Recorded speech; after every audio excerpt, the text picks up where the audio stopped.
नमस्ते प्यारे विद्यार्थियों, आप सबको स्टडी मैथ यूट्यूब चैनल में आप सबका हार्दिक स्वागत है। अभिनंदन। मैं लेकर आया हूँ सामान्य गणित जो बहुत ही आसान तरीके से। तो चलिए आइए, आज अपनी जो हेडिंग रहेगी वो रहेगी 3 अंकों का गुना। क्या रहेगी?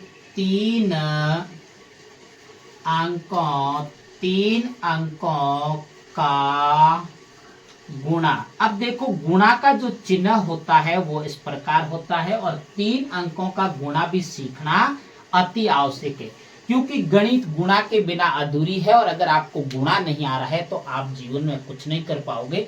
तो आज मैं आपको 3 अंकों का गुणा सिखाऊंगा, जो बहुत ही आसान से आसान तरीके से, क्योंकि अक्सर कई बच्चे ऐसे हैं जिसको 3 अंकों का गुणा नहीं करना आता है। तो चलिए आइए, आज अपन सीखते हैं गुणा। तो आपके सामने कोई भी एक एग्जाम्पल आ सकता है कि 7305 को गुना करना है 130 से गुना करना है। बहुत ही आसान है।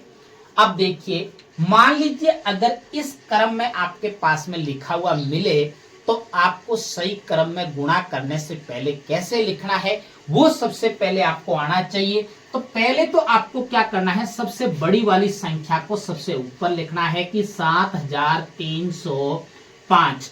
उसके बाद में जो इसके पीछे संख्या लिखी हुई है उस संख्या को आपको इसके नीचे इकाई के अंक की तरफ से शुरू करते हुए लिखना है, और फिर क्रॉस का चिन्ह लगाना है, और इस क्रम में आपको लिखना है। इस क्रम में लिखने के बाद में आपको गुणा करना शुरू करना है। वो भी कैसे करना है, अब देखिए ध्यान से। अब ये आपको कैसे पता चलेगा कि ये 2 अंकों का गुना है कि 3 अंकों का? तो अपन को जो नीचे संख्या दे रखी है 1, 2 और 3, कितने अंक है? 3।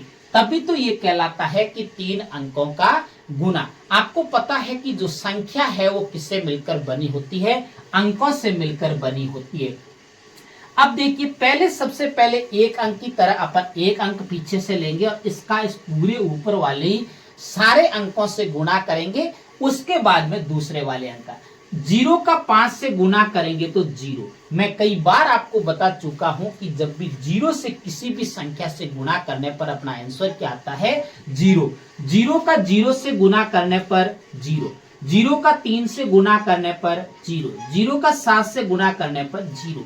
इस 0 का इस ऊपर वाले सारे अंकों से बारी बारी से अपन ने गुणा किया। उसके बाद में दूसरे अंक का गुणा करने से पहले आपको इकाई के अंक के नीचे क्या लगाना है?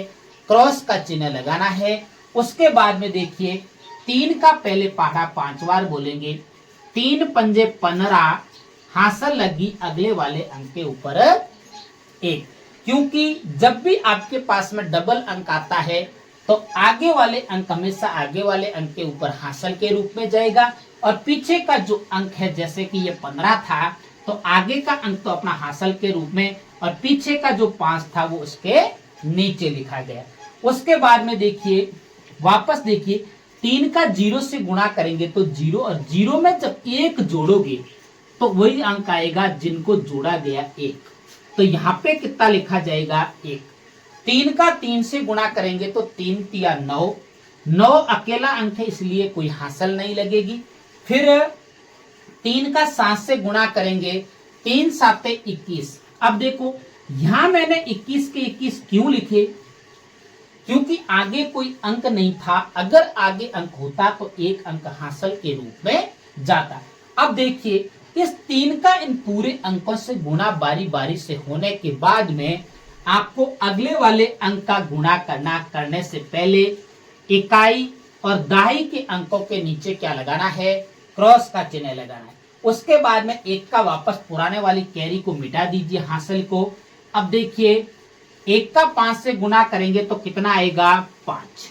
1 का 0 से गुणा करेंगे 0, 1 का 3 से गुणा करेंगे तो 3, 1 का 7 से गुणा करेंगे तो 7। अपन ने तीनों अंकों का बारी बारी से गुणा तो कर लिया। उसके बाद में आपको यहाँ लाइन खींचनी है और इन तीनों पंक्तियों को जोड़ना है। अब देखिए, अपन क्योंकि जोड़ करेंगे तीनों पंक्तियों की, 0 0 कितना होता है? 0, 0 5 कितना होता है? 5, 5 और 1 कितना होता है? 6, 0 और 9 कितना होता है? 9। 3 और 1 कितना होता है 4, और 7 और 2 कितना होता है 9। मुझे उम्मीद है कि आपको ये 3 अंकों का गुना बहुत अच्छे से समझ में आया है, और भी आप आगे प्रयास करते रहना। जो बच्चा प्रयास करता है वही सफलता को हासिल करता है। और अगर मेरे पढ़ाने का तरीका अच्छा लगे आपको तो मेरे चैनल को सब्सक्राइब करना और आगे अपने प्यारे प्यारे मित्रों को शेयर करते रहना। तब तक मेरे स्टडी मैथ यूट्यूब चैनल पर बने रहे। नमस्ते।